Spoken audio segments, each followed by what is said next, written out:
Ganun to na lang. Kasi may buto eh. Hindi ko kasi naalisan siya na hindi ko nahati. Nilaga ko na lang, nugasan ko ng nilaga agad. So, ganito na lang, tanggalin yung buto para yung kain mo walang madisturbo na pagnguya. Di ba?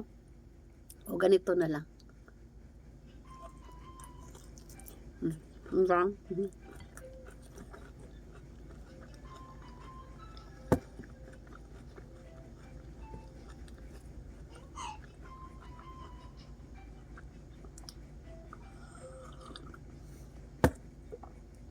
Ito rin ganito, hindi ko na siya binalatan din kasi matigas pa pala, di pa siya luto. Iba kasi yung ano nito kaysa sa gulay. Matigas pa talaga. Ilaga na lang uli yan.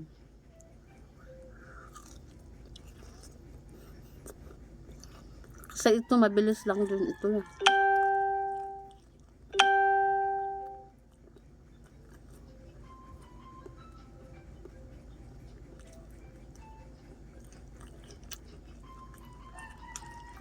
Ito yung alugbate, madali lang din to.